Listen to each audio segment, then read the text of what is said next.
June 6, 1944, 00015 hours. Strong point WN62, Omaha Beach. Gerhard Henrich Seau carefully cleaned the barrel of his MG-42 machine gun in the concrete bunker overlooking the channel. In his pocket, he carried a letter from his girlfriend in Metzingen, promising to wait for him until the war's victorious end. The invasion will be their grave. We will throw them back into the sea within hours. He had written these words to her just 3 days earlier, after Feldmarschall Erwin Rommel himself had inspected their positions. The Desert Fox had looked through Seau's gun aperture, studied the overlapping fields of fire, and nodded with satisfaction. When they come, Rommel had said, this beach will be their cemetery. Through the embrasure, Seau could see nothing but peaceful darkness over the channel. The night was calm, almost serene. In 12 hours, this same young man would be found weeping uncontrollably in his bunker, surrounded by 13,500 empty shell casings, his gun barrel warped from heat, watching an invasion force so vast that his mind would simply refuse to process what his eyes were seeing. Though Seau would later claim to have inflicted 1,000 to 2,000 casualties, historians consider this impossible given that total American casualties at Omaha Beach from all causes were approximately 2,400. The mathematics of German defeat were about to be written not in strategic assessments or intelligence reports, but in the shocked testimonies of soldiers who had witnessed the largest amphibious invasion in human history from the wrong side of the gun sight. The Atlantic Wall stretched 2,400 miles from Norway to the Spanish border, what German propaganda called the most formidable defensive line in military history. Along the Normandy coast, 58 divisions of varying quality manned positions that had consumed 17 million cubic meters of concrete and 1.2 million tons of steel. Hitler himself had declared it impregnable. The defensive preparations at Omaha Beach alone seemed to justify such confidence.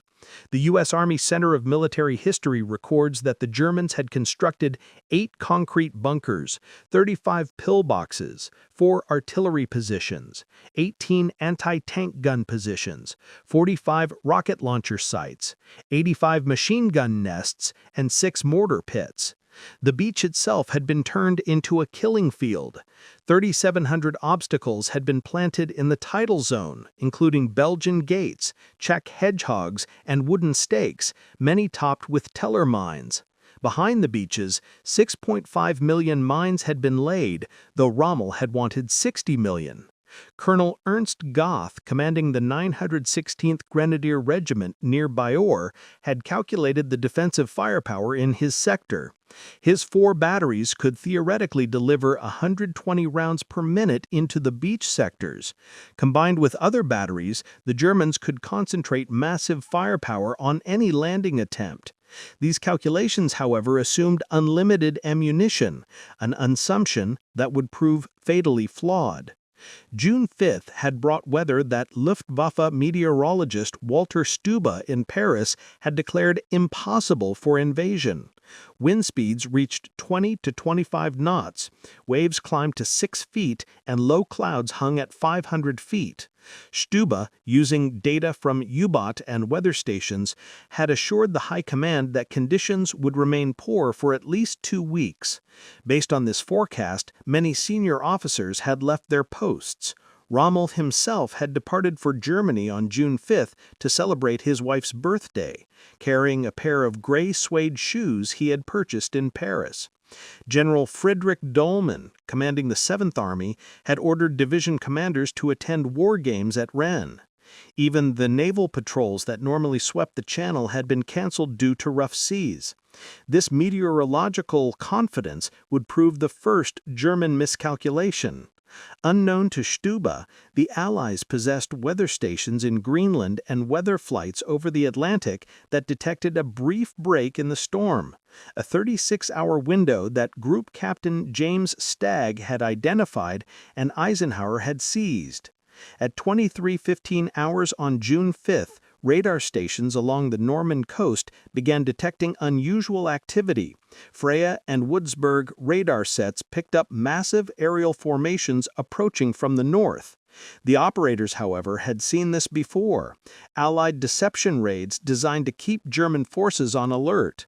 By 0030 hours on June 6, reports began flooding in that challenged all assumptions.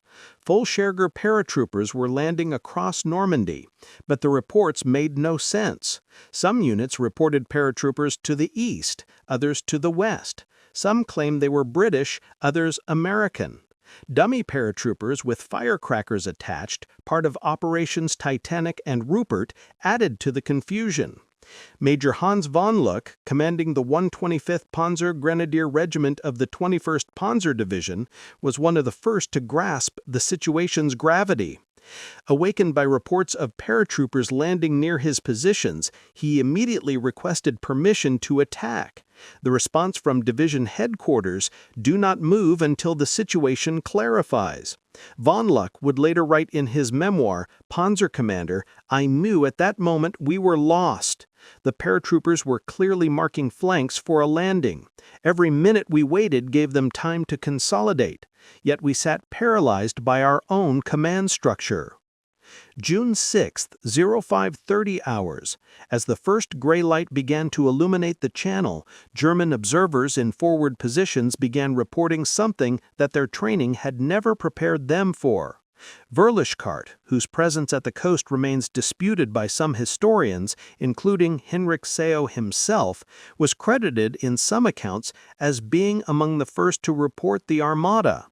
What is certain is that German observers across the Normandy coast witnessed from horizon to horizon a sea covered with vessels, not dozens, not hundreds, but thousands. Ships of every size and description, from massive battleships to tiny landing craft, spreading across the channel like a gray carpet.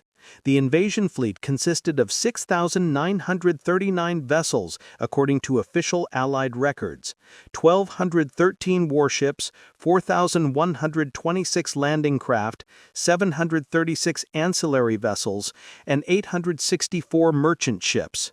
It was the largest naval armada ever assembled in human history. To the German defenders, raised on propaganda about Allied weakness and division, the sight was psychologically devastating. Bernhard Firking, an artillery officer at WN-62, who would be killed later that day, reportedly told his men that they were witnessing the whole world arriving on their doorstep. At 5:35 hours, the naval bombardment commenced.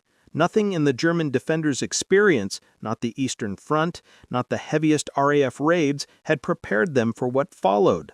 The battleship USS Texas alone fired 2,551 14-inch shells at Point du Hoc in 34 minutes, according to Naval History and Heritage Command records. HMS Warsbite, the first ship to open fire on D-Day at approximately 500 hours, would deliver over 315-inch shells in the first 2 days, including 96 rounds fired at German positions on June 9th. The cumulative bombardment from the naval force exceeded anything the Wehrmacht had previously encountered. According to German veteran accounts collected by the German Federal Archives, concrete bunkers designed to withstand any bombardment cracked under the naval gunfire. Men were buried alive, dug out, and buried again as shells continued to rain down.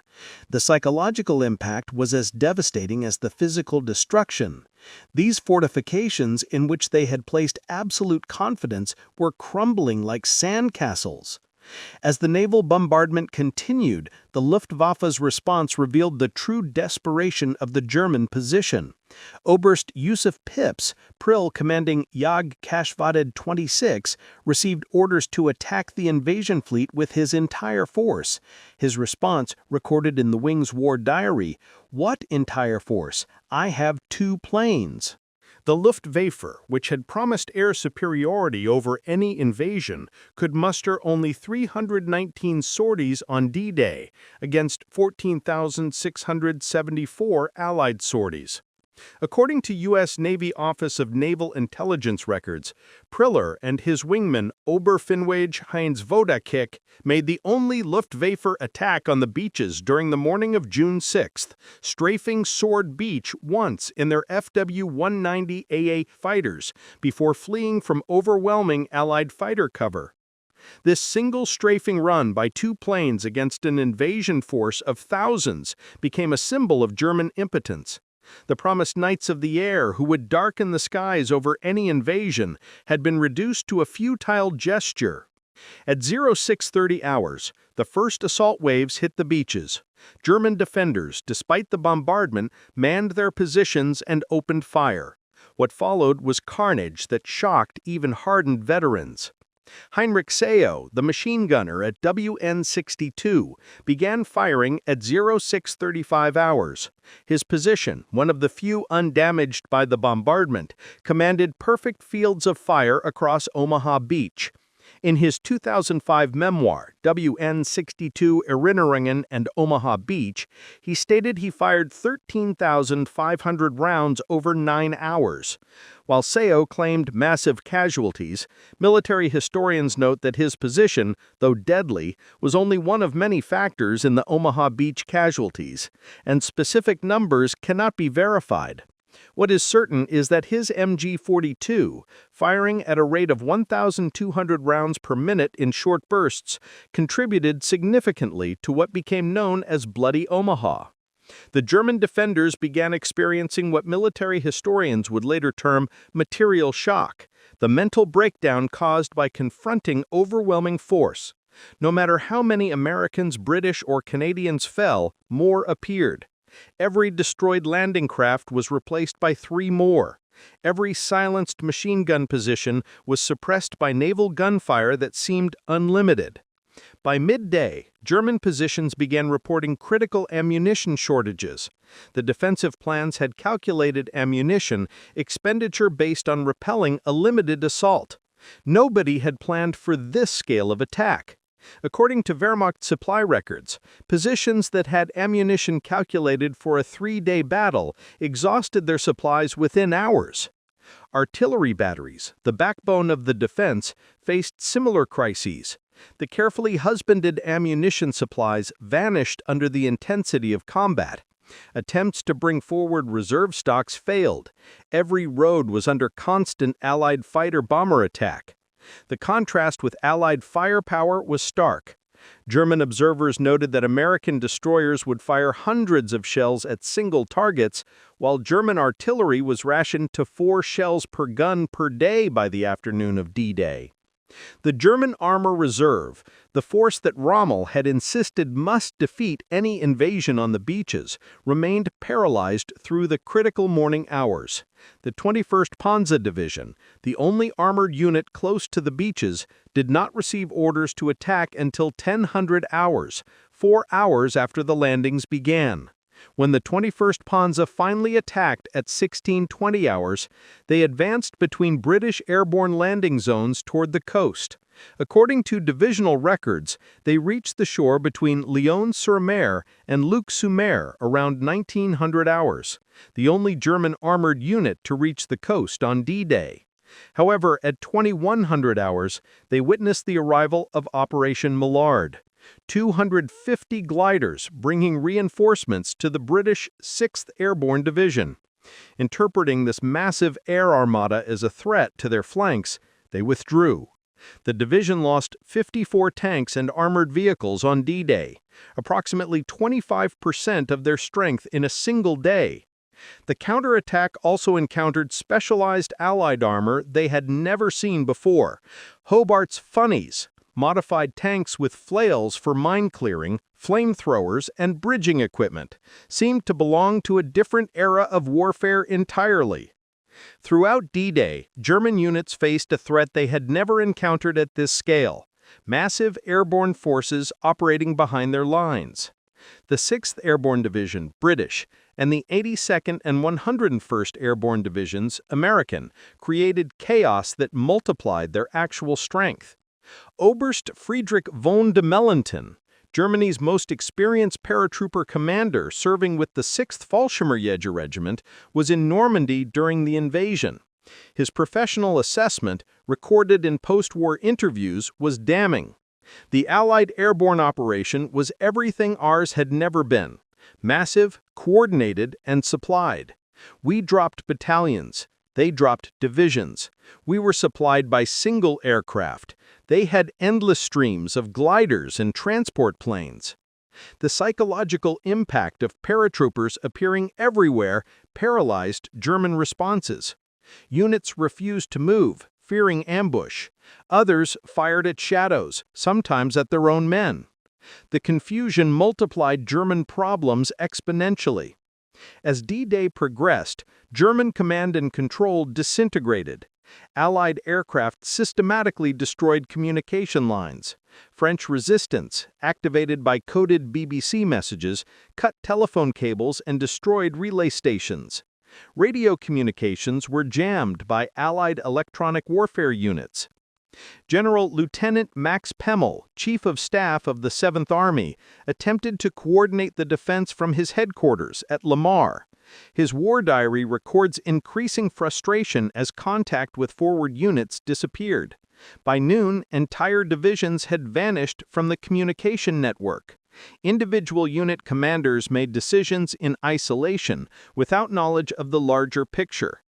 As darkness fell on June 6th, surviving German defenders took stock of their situation. The impregnable Atlantic Wall had been breached in multiple places. The Luftwaffe had essentially ceased to exist over Normandy. The Kriegsmarine had managed to sink one destroyer, USS Corey, while losing 15 E-boats and numerous smaller craft. General Lieutenant Wilhelm Rickert, commanding the 716th Division, which had borne the brunt of the British assault, reported to 7th Army headquarters. Division combat strength, 35%, all coastal strongpoints lost. Artillery, 90% destroyed. Enemy advancing inland. The statistics told a story of complete tactical failure despite individual acts of heroism. In a single day, the German forces had suffered casualties equivalent to those of a major battle, while the Allies continued landing fresh troops, as if D-Day was merely the beginning, not the climax. Throughout the night of June 6th to 7th, German units attempted to regroup and counterattack. These efforts revealed the full extent of Allied superiority. Every German movement was detected by radar, illuminated by flares, and destroyed by artillery or naval gunfire. Hans von Luck's Panzer Grenadiers, finally released to counterattack, advanced towards Sword Beach in darkness. According to his memoir, they were immediately illuminated by parachute flares and subjected to devastating fire from destroyers offshore. It was like daylight. Every vehicle, every soldier was visible. The shells came from the sea with perfect accuracy. We lost half our strength without seeing a single enemy soldier. Meanwhile, Allied reinforcements continued landing. The artificial mulberry harbors were already being assembled. Supply ships anchored in organized rows. The invasion wasn't just succeeding, it was transforming into a permanent presence. As German reinforcements attempted to reach Normandy, they encountered complete interdiction of movement. Every road, railway, and bridge was under constant Allied air traffic. According to Wehrmacht transportation records, units that should have reached the front in one day took up to 2 weeks. The 2nd SS Panzer Division, Das Reich, stationed near Toulouse, took 17 days to reach Normandy, a journey that should have taken 3 days. They arrived having lost 30% of their vehicles to air attack without firing a single shot at ground forces. The psychological impact was devastating. If they couldn't even reach the battlefield intact, how could they hope to influence it? Meanwhile, Allied logistics operated with stunning efficiency. LSTs, landing ship tank, discharged entire armored regiments in hours. Within days of D-Day, the Allies were landing 15,000 tons of supplies daily, more than the entire German army in Normandy consumed in a week. By June 12th, German forces in Normandy were approaching psychological collapse. They had lost 26,000 men, killed, wounded, or missing, roughly equivalent to 2 full divisions. Replacements were minimal. Meanwhile, Allied strength grew hourly. Carentan fell on June 12th, linking Utah and Omaha beaches. The German paratroopers of the 6th Fallschirjäger Regiment, elite troops who had never previously retreated, withdrew in disorder. Their commander, Friedrich von der Hayter, reported to higher headquarters, "My regiment no longer exists as a combat unit. The survivors are psychologically broken." On June 13th, SS Obersturmheer Michael Wickman achieved one of the few German tactical victories in Normandy. According to official British military records, he destroyed 13 to 14 tanks, 2 anti-tank guns, and 13 to 15 personnel carriers in the Battle of Villers-Bocage within 15 minutes. German propaganda seized on this victory as proof that German arms could still prevail. But even this victory revealed the futility of the German position. Wittmann's Tiger tank, disabled in the battle, was replaced by the Germans with difficulty. The British losses were replaced within hours. The tactical brilliance of individual German soldiers could not overcome industrial mathematics. Wittmann himself, with 138 confirmed tank kills across all fronts, was killed on August 8th when his Tiger was destroyed. Whether by British gunner Joe Innes of the Northamptonshire Yeomanry or Canadian forces remains disputed. The Wehrmacht's greatest tank ace was eliminated by an enemy that could afford to trade 10 tanks for 1 Tiger. The fall of Cherbourg on June 26th provided another psychological blow. This major port, fortified over 4 years and garrisoned by 21,000 men, was supposed to hold for months. It fell in 5 days of serious fighting. General Lieutenant Karl Wilhelm von Schleben, commanding the garrison, had proclaimed he would defend Cherbourg to the last bullet. Instead, he surrendered on June 26th. In his post-war interrogation, he explained that resistance became meaningless against unlimited enemy resources, a theme that would echo throughout German accounts of Normandy. Operation Cobra, beginning July 25th, delivered the knockout punch to German forces in Normandy. According to official U.S. Army Air Force records, the preparatory bombardment involved 1,053 heavy bombers, 380 medium bombers, and 550 fighter bombers, dropping over 4,100 tons of bombs in a concentrated area just 7,000 yards wide and 2,500 yards deep. General Lieutenant Fritz Bohling, commanding Panzer-Lehr Division, reported to Army Group B, "My division is annihilated. The psychological effect on the survivors is indescribable. They are no longer soldiers, but broken men." The bombing was so intense that it killed Lieutenant General Leslie McNair, the highest-ranking American officer killed in the European theater, who was observing from what was thought to be a safe distance. If American generals weren't safe from their own firepower, what chance did German soldiers have? The Falaise Pocket, August 12th to 21st, became the graveyard of German forces in Normandy. According to Allied intelligence reports confirmed by post-war German records, approximately 10,000 Germans died in the pocket and 50,000 were captured. Over 300 tanks and armored vehicles were destroyed along with 2,500 other vehicles. German soldiers attempting to escape described scenes of apocalyptic destruction. Roads were carpeted with dead horses and burning vehicles. Allied fighter bombers attacked in waves every 20 minutes. Artillery fell continuously. The systematic destruction was so complete that many soldiers simply gave up, preferring captivity to certain death. The final accounting of the Normandy campaign tells the story of complete German defeat. German losses, June 6th to August 31st. approximately 320,000 casualties, 30,000 killed, 80,000 wounded, 210,000 missing or captured, 2,300 tanks destroyed, virtually all armor in France, 2,127 aircraft lost. Allied losses, 29,672 casualties with replacements exceeding losses daily. Approximately 4,000 tanks lost, replaced within weeks. 4,141 aircraft lost from a force exceeding 13,000. The disparity revealed the fundamental truth. Germany was fighting a nutritional battle it could not win against an enemy with virtually unlimited reserves. Professional German military officers provided the most objective assessments of the disaster. General der Truppen Hinrich Seau, who assumed command in Normandy after Rommel was wounded, reported to OKW on August 1st, "The enemy's material superiority is at least 20-1 in artillery, 10-1 in tanks, and absolute in aircraft. He can replace all losses within days. We cannot replace anything."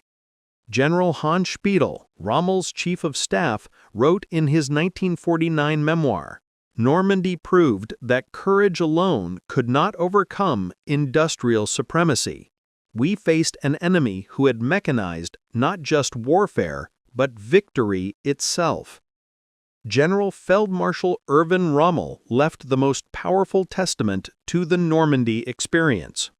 In his final report to Hitler on July 15, 2 days before being severely wounded by Allied aircraft, he wrote, "The troops are fighting heroically everywhere, but the unequal struggle is nearing its end. The enemy's overwhelming superiority in men and material is beginning to tell. I must beg you to draw the necessary conclusions without delay." This was military language for complete defeat. Rommel, Germany's most celebrated commander, was telling Hitler that the war was lost. The Normandy campaign revealed that World War II had become a production war. German soldiers witnessed American industrial capacity that defied their comprehension. Ford's Willow Run plant alone produced one B-24 bomber every 63 minutes at peak production. American factories produced 96,000 aircraft in 1944. Allied ammunition expenditure in one day exceeded German production in a month. A single American division consumed more supplies daily than an entire German corps. Hans von Luck, reflecting on Normandy in his memoir, wrote that we learned that modern war was not about tactics or courage, but about production. The Americans had turned war into an industrial process. They manufactured victory on assembly lines. The German soldiers who survived Normandy were psychologically transformed. They had witnessed the complete invalidation of everything they had been taught about warfare, racial superiority, and national destiny. Hinrich Seau, the machine gunner of WN-62, spent the rest of his life haunted by his D-Day experience. In his 2005 memoir, he wrote about meeting American D-Day veterans. "We all realized we had been young men thrown into an industrial slaughterhouse. My 13,500 rounds meant nothing against their unlimited replacements." Friedrich von der Hayter, the paratrooper commander, became a professor of international law after the war. He wrote, "Normandy taught us that the era of warrior heroes was over. War had become a matter of industrial capacity, and we had challenged the world's greatest industrial power with horses and outdated dreams." D-Day, from the German perspective, was not merely a military defeat. It was a complete ideological and psychological collapse. Soldiers who had conquered most of Europe discovered that everything they believed about their enemies, their cause, and their capabilities was catastrophically wrong. They expected to face weak, divided democracies. Instead, they encountered an alliance that had transformed war into an industrial process of overwhelming efficiency. They witnessed democracy's arsenal in action. Unlimited ships, planes, tanks, and supplies flowing from factories whose capacity exceeded German comprehension. The German defenders of Normandy learned that modern war was won not on battlefields, but in factories, not by the bravest soldiers, but by the most productive societies. They discovered that the Western Allies had revolutionized warfare, turning it into a mathematical equation where production statistics mattered more than tactical brilliance. Hinrich Seau began June 6 believing the invasion would be thrown back within hours. He ended it surrounded by thousands of empty shell casings, watching endless waves of Allied reinforcements land on the beach his position was supposed to control. His experience embodied the larger German tragedy in Normandy. Tactical success drowned in strategic impossibility. The beaches of Normandy became not just a battlefield, but a revelation. German soldiers witnessed the future of warfare, and it belonged to the societies that could produce the most material and apply it most efficiently. They had brought courage, training, and determination to the battle. The Allies brought unlimited industrial production. In trying to hold back the Allied invasion, the German defenders might as well have been trying to hold back the tide itself. They fired until their barrels melted, fought until their ammunition ran out, and watched as the Allies simply brought more of everything. The mathematics of modern war had rendered their courage irrelevant. The German soldiers who faced D-Day learned history's hardest lesson. In the age of industrial warfare, nations that could not match their enemy's production were doomed to defeat, regardless of their soldiers' skill or sacrifice. They began June 6th as warriors of the Third Reich and ended it as witnesses to the arsenal of democracy in its full, terrifying efficiency. Their defeat was not just military, but total, a crushing demonstration that the Nazi vision of racial superiority and military dominance had collided with the reality of Allied industrial supremacy and shattered completely. The invasion they had promised to throw back into the sea had instead swept them away, carrying with it the last illusions of German victory.